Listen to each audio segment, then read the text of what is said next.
Aquí comienza Entendiendo los Tiempos. Con ustedes, su anfitrión, Eduardo Saladín. Para muchos, la Navidad es un tiempo de unidad familiar, es un tiempo de paz, es un tiempo para ayudar a los pobres. Para otros, es un tiempo de compras, un tiempo para adquirir bienes, un tiempo de salidas, bailes, consumo excesivo de alcohol, tiempo de fiestas. Pero, ¿cuál es la esencia de la Navidad? ¿Qué celebramos en este tiempo? Y aún más, ¿cuál debe ser nuestra actitud? Y estad siempre preparados para presentar defensa con mansedumbre y ser así entendidos de los tiempos. Para hablar de este tema, tenemos con nosotros a Sugel Michelén. Hola Sugel, bienvenido nuevamente. Gracias Eduardo, un gozo no solamente estar aquí, sino también tocar un tema que no debería tratarse únicamente en diciembre, debería tratarse todo el año, el por qué es importante el nacimiento de Jesús. Sugel, a mí me gustaría que tú nos dijeras si hay un texto que resuma lo que celebramos en la Navidad, de manera que al terminar el programa sea el texto que quede impreso en nuestras memorias. Hay varios textos que nosotros pudiéramos elegir, pero a la luz de esa pregunta yo escojo Miqueas capítulo 5 versículo 2 y déjame decirte por qué. En primer lugar, porque es un texto que se escribió 700 años antes del nacimiento de Jesús. Así que es un poderoso argumento a favor de la inspiración de la Biblia, del origen divino de la Biblia. Y en segundo lugar, porque si tú recuerdas aquella escena cuando unos dignatarios orientales, a quienes se les llamaban magos, no porque hacían trucos de magia, sino porque ese era el nombre que le daban en aquellos días a estos dignatarios, cuando llegan a Jerusalén preguntando dónde está el rey de los judíos que ha nacido, y Herodes se espanta porque era un rey paranoico que no quería que le hicieran sombra, Herodes manda llamar a los sabios, a los maestros de Israel, y tú recuerdas, Eduardo, cuál es el texto que ellos le citaron para decirle que el Cristo, el Mesías, habría de nacer en Belén. Miqueas 5:2. Así que esa es la razón por la que voy a tomar este fantástico texto de las Escrituras. Para aquellos que no conocen el pasaje, dice en Miqueas capítulo 5 versículo 2, pero tú, Belén Efrata, pequeña para estar entre las familias de Judá, de ti me saldrá el que será Señor en Israel, y sus salidas son desde el principio, desde los días de la eternidad. Créeme, Eduardo, pudiéramos pasarnos 25 programas de Entendiendo los Tiempos tratando de desentrañar todo lo que contiene este texto y no bastaría. Sugel, tú dijiste que eso fue una profecía hecha 700 años antes del nacimiento de Cristo. Miqueas era contemporáneo del profeta Isaías. Israel estaba viviendo un tiempo muy difícil, había una gran descomposición moral y social, y para colmo de males, algunos imperios se estaban levantando como una amenaza contra Israel, como era el caso de los asirios. El imperio asirio estaba en el norte y muy pronto, unos 80 años después de que Miqueas profetizara eso, iban a invadir el norte de Israel. Así que Israel estaba muy desesperanzado, con muchas amenazas internas y externas, y es en ese contexto que Dios le dice, yo voy a enviar un Mesías, yo voy a enviar un Salvador, y de ahí la profecía de Miqueas capítulo 5 versículo 2. Sugel, tengo otra pregunta. ¿Por qué Belén para que el Señor naciera? ¿Por qué nació en Belén? Esa es una pregunta muy importante. Fíjate que el mismo profeta señala, dice que Belén Efrata es pequeña para estar entre las familias de Judá. Belén era tan pequeña en los días de Miqueas que varias veces fue pasada por alto cuando se hacían las genealogías, como si Belén estuviera unida a otras ciudades más importantes de Israel. Era una aldea, no era ni siquiera ciudad. Y yo no sé si tú te acuerdas de un himno que se canta en Navidad, es un himno tradicional y dice, oh aldehuela de Belén, afortunada tú, sí. La palabra aldehuela es, si la buscas en el diccionario, señala un poblado que es todavía más pequeño que una aldea. Y Belén era una aldehuela. Como tú sabes, Eduardo, toda mi familia paterna y materna viene de Belén y de Bet-Yala, que es un pueblito que queda al lado de Belén. De hecho, Belén y Bet-Yala ahora mismo, en el día de hoy, están divididos por una calle. O sea, tú te paras en un montículo en un lugar de Jerusalén y puedes ver a Belén y a Bet-Yala y separado por una calle.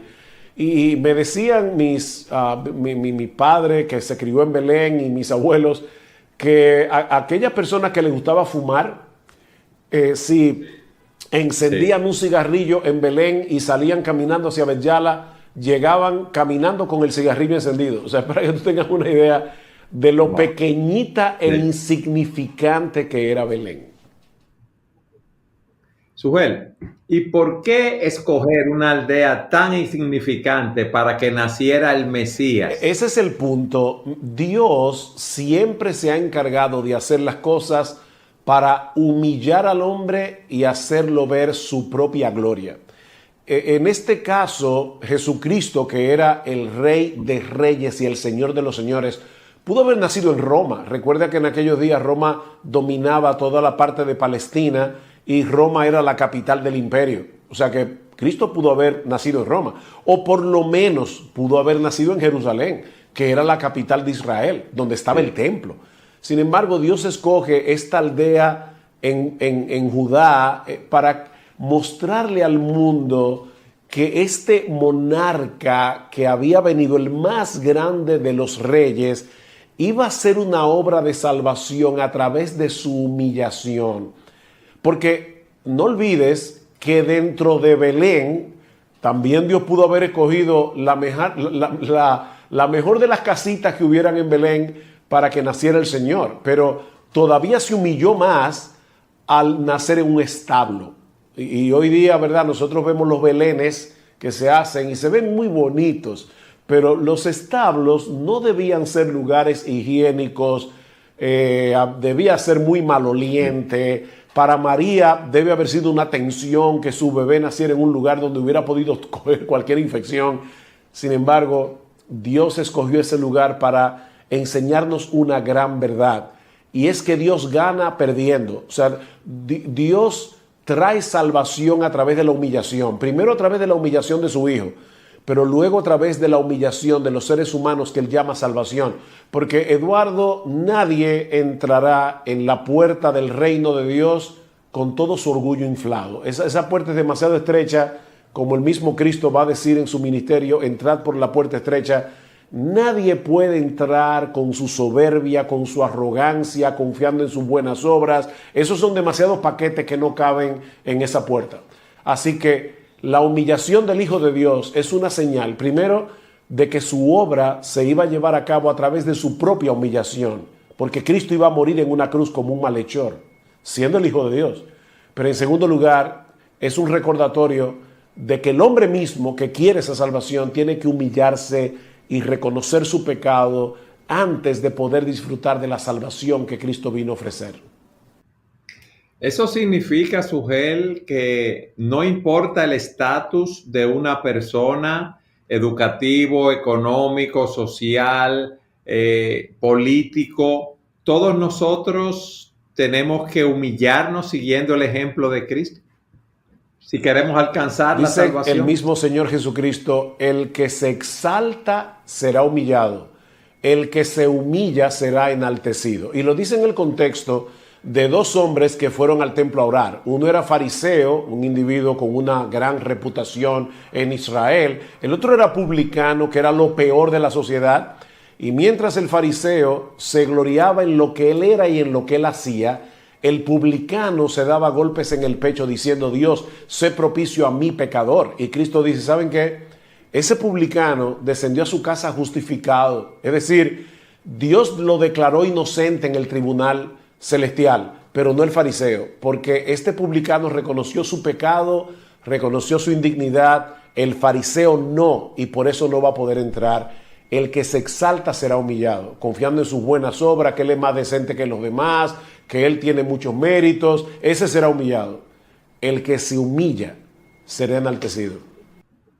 Sugel, hay un texto en 1 Corintios 1:26 en adelante que nos habla de cómo Dios escogió a lo necio y vil de este mundo para desafiar el orgullo humano. Nosotros muchas veces nos creemos que somos la gran pieza, como decimos nosotros, que Dios nos va a mirar y va a decir, wow, mírate a ti ahí, qué gran persona, tú tienes el reino de los cielos ganado. ¿Es esto así? Dios tiene que desinflar ese orgullo para que el hombre pueda ser salvo. Así que es un acto de amor de Dios hacer eso. Pero, ¿cómo lo desinflamos? Bueno, con la ley.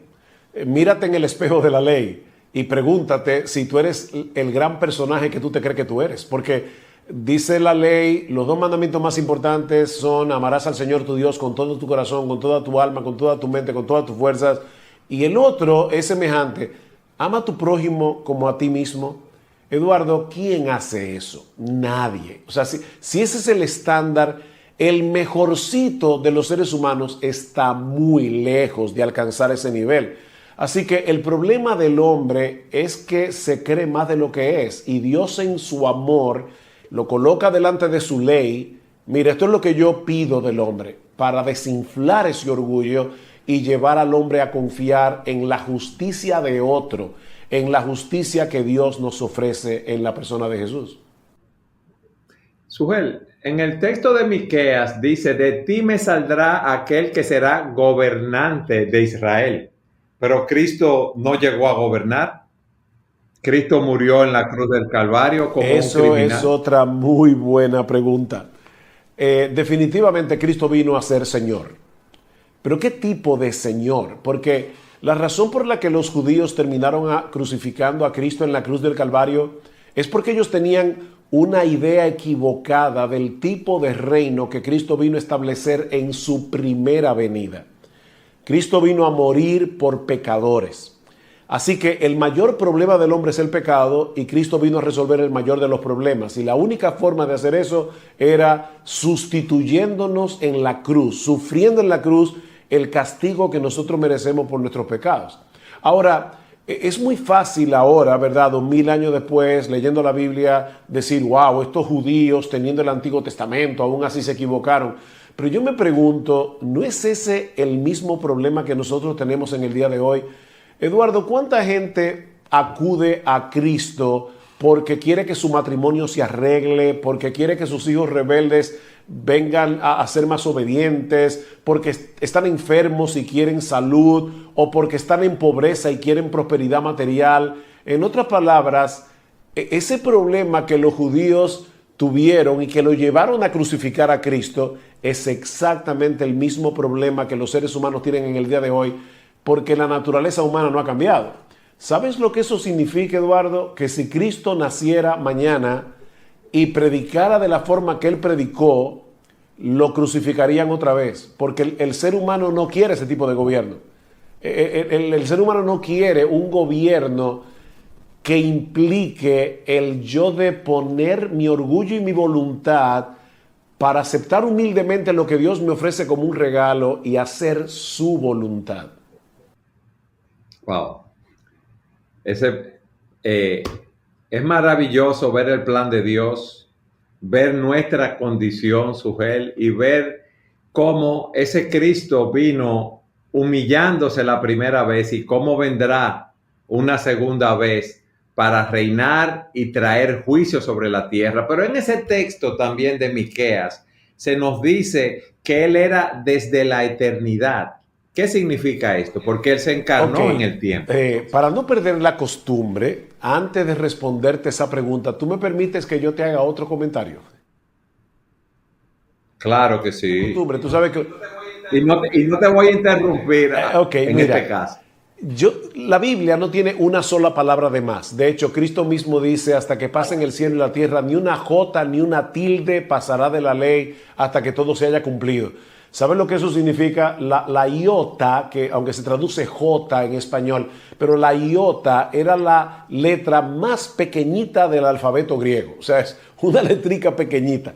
Y la tilde no es lo que nosotros le ponemos hoy a algunas palabras para acentuarlas.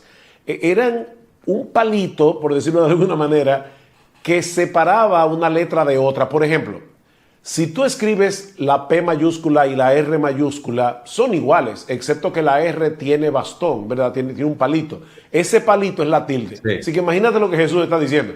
Ni la letra más pequeña, es más, ni un pedazo de letra de la Biblia no pasará hasta que todo se cumpla. Y nota que allí dice, de ti me saldrá el que será Señor en Israel. O sea, lo que Dios le está diciendo a los judíos del tiempo de Miqueas es, el Mesías nacerá en ti, pero vendrá de parte mía. Es como cuando Dios manda a Samuel a ungir a David como rey. Saúl estaba reinando, pero Saúl se había apartado del Señor. Y Dios le dice a Samuel, llena tu cuerno de aceite, que era la manera como se ungía a los reyes en aquellos días, y ven, te enviaré a Isaí de Belén, porque de sus hijos me he provisto rey. O sea, es un rey que va a gobernar en el nombre de Dios. ¿Y por qué eso es importante? Bueno, porque el tipo de Mesías que Dios prometió vendría a instaurar en el mundo el gobierno de Dios que el hombre perdió por causa del pecado de nuestros primeros padres en el huerto del Edén. Eduardo, el hombre fue creado para glorificar a Dios, para obedecer a Dios, pero el hombre tiene su propio reino personal. El hombre quiere su propia gloria, el hombre quiere hacer su voluntad, de manera que este reino que Cristo viene a ofrecer y del cual Él es el Señor, ese reino consiste en, por un lado, en vez de buscar nuestra propia gloria, buscar la gloria de Dios en todo lo que hacemos, pero en segundo lugar, en vez de hacer nuestra propia voluntad, es decir, Señor, yo me someto a ti. Yo levanto mi bandera blanca de rendición y digo, solo tú eres Dios, por lo tanto, haz de mi vida lo que tú quieras. Así que Cristo no vino, y vuelvo y reitero eso, para que nosotros tengamos salud. Y tú sabes que en estos días no solamente celebramos la Navidad, sino que también se acerca el Año Nuevo. Y Eduardo, ¿qué es lo que generalmente las personas les desean a los demás en Año Nuevo? ¿Tú recuerdas? Sí, salud, prosperidad, salud, paz, dinero y amor. Eso es lo que generalmente eso es lo máximo que el hombre te puede ofrecer en Año Nuevo. Bueno, lo que Cristo vino a ofrecer es salvarte de tus pecados, librarte de la condenación eterna y transformarte de tal manera, transformarte a ti desde dentro, de tal manera que en vez de tú vivir el resto de tu vida buscando tu fama, buscando tu gloria, buscando sobresalir por encima de los demás, tú vas a buscar la fama de Dios, la gloria de Dios, que Él sea el que sobresalga, y en vez de querer hacer lo que tú quieres ahora obedecer al Señor. Y por supuesto, el pecado mora en nosotros, nunca vamos a poder obedecer a Dios perfectamente, pero el creyente obedece a Dios sinceramente. Ese es el reino que Cristo vino a ofrecer. Él vino a gobernar de parte de Dios. Sugel, vamos a una pausa y yo quiero que tú nos expliques en el próximo segmento cómo nosotros podemos participar. Pero falta una pregunta que voy a ir a reino. ella primero cuando tú entres en el próximo segmento. La pregunta que dejamos en el aire. Perfecto. Siga con nosotros en su programa Entendiendo los Tiempos. ¿Sabías que unas gafas de sol sin el filtro adecuado pueden producir lesiones irreversibles? Optimax. Vea Max. Luzca mejor.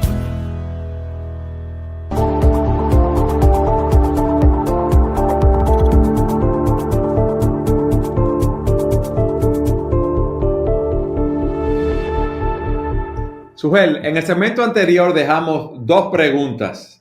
Uno, la naturaleza de la persona de Cristo. Él es el Dios eterno. Y la otra era cómo yo puedo entrar en ese reino de Dios. Este pasaje de Miqueas contiene una paradoja que de hecho se repite en otros textos de la Biblia, porque por un lado dice claramente, Belén Efrata, pequeña para estar entre la familia de Judá, de ti me saldrá el que será Señor en Israel. O sea, Cristo va a nacer en Belén, porque de hecho esa fue la pregunta que Herodes le hizo a los eruditos de Israel en el tiempo del Señor. ¿dónde nace el Mesías? Y ellos le dijeron, él va a nacer en Belén, porque está profetizado de esa manera. Así que el Mesías iba a nacer como todos nosotros nacemos, pero al mismo tiempo, como tú señalabas en la pregunta en el segmento anterior, dice que sus salidas son desde el principio, desde los días de la eternidad. O sea, el nacimiento de todo ser humano marca el inicio de una nueva vida. Pero en el caso del Mesías, lo que Miqueas está profetizando es que este Mesías no iba a comenzar a existir en Belén, en el nacimiento, porque Él es eterno. Así que aquí tenemos una persona que ha existido desde siempre, dice el texto, desde los días de la eternidad, pero al mismo tiempo en algún punto iba a introducirse en la historia humana como un ser humano común y corriente. Así que aquí tenemos una paradoja, un dilema. De hecho, es el mismo dilema que nosotros encontramos en el famoso texto de Isaías, que se menciona mucho en estos días, Isaías 9:6. Dice, porque un niño nos es nacido, hijo nos es dado, y el principado será sobre su hombro, y se llamará su nombre admirable, consejero, Dios fuerte, Padre eterno y príncipe de paz.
Your love, I break the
Es el dilema, Eduardo. ¿Cómo es posible que a un niño se le llame Dios fuerte y se le llame Padre eterno? Porque Dios no nació nunca, Dios ha existido desde siempre.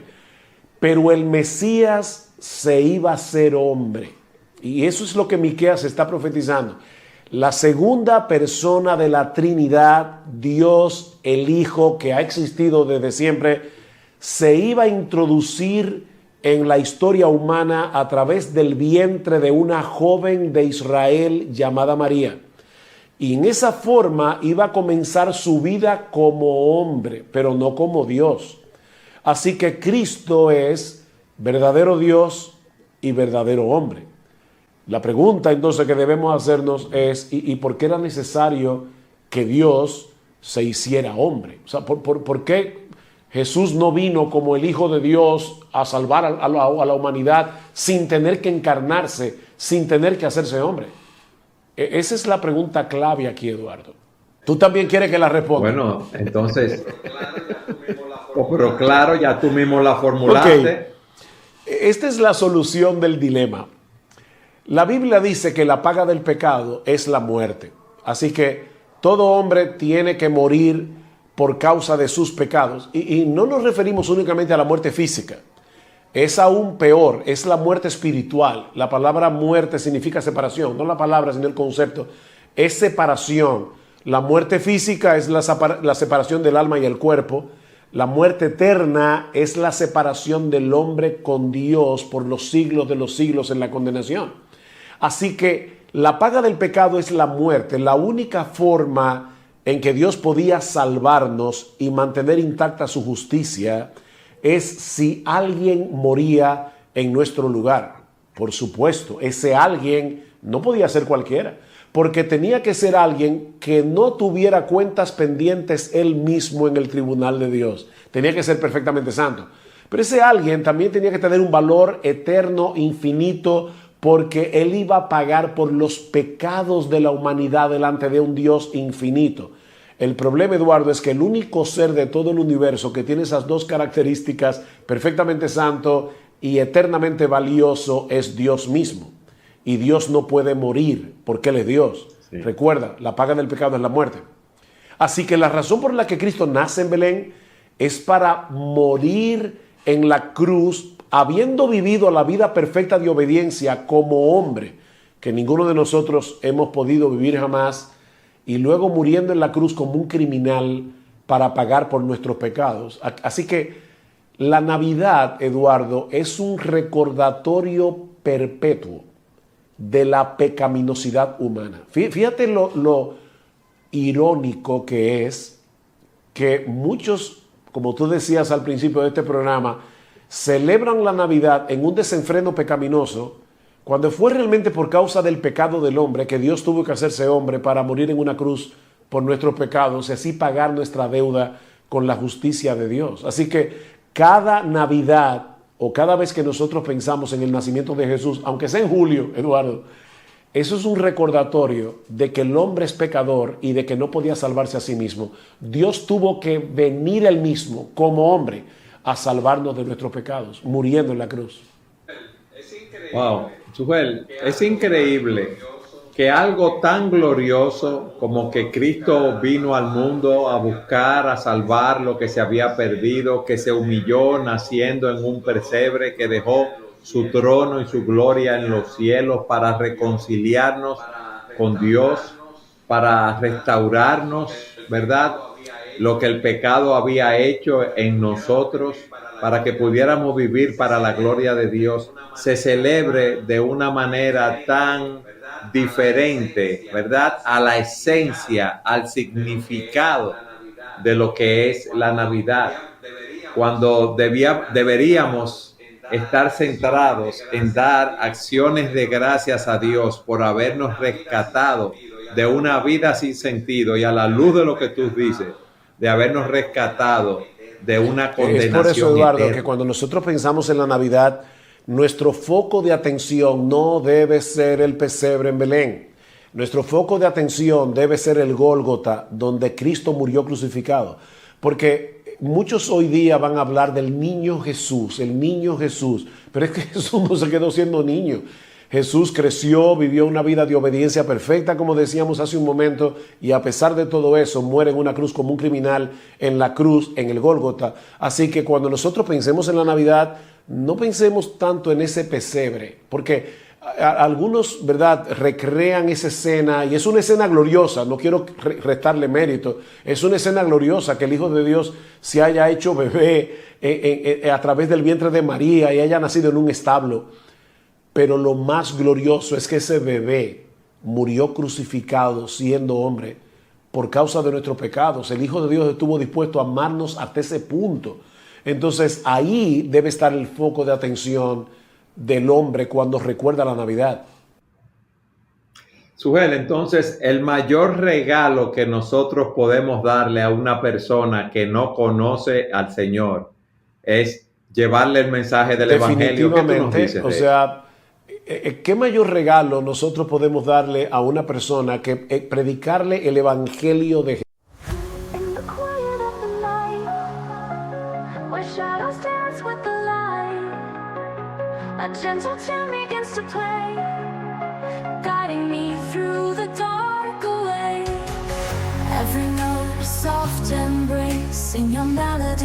I find my place. Melody in the night, so sweet. In your arms I feel complete. Every chord, every sound, in your love I am found. Melody through the dark, in your eyes I see a spark. The moonlight paints the silent air, whispers of music everywhere. Every strum a story told, in your song my heart unfolds. Every rhythm, every beat, in your melody I find my place. Melody in the night, so sweet. In your arms I feel complete. Every chord, every sound, in your love I am found. Melody through the dark, in your eyes I see a spark. Every rhythm, every beat, in your melody I find my feet. Melody in the night, so sweet. In your arms I feel complete. Every chord, every sound, in your love I am found. Melody through the dark, in your eyes I see a spark. Beneath the stars so far above, with your song I fall in love. Every whisper, every sigh, in your music I fly high. Melody through the dark, in your eyes I see a spark. The moonlight paints the silent air, with your arms I feel complete. Every chord, every sound, in your love I am found. Melody through the dark, in your eyes I see a spark. So let the music play on through, in your love I find the new. Melody in the night, so sweet. In your arms I feel complete. Every chord, every sound, in your love I am found. Melody through the dark, in your eyes I see a spark. So let the music play on through, in your love I find the new. Melody in the night, so true. In your heart my dreams renew.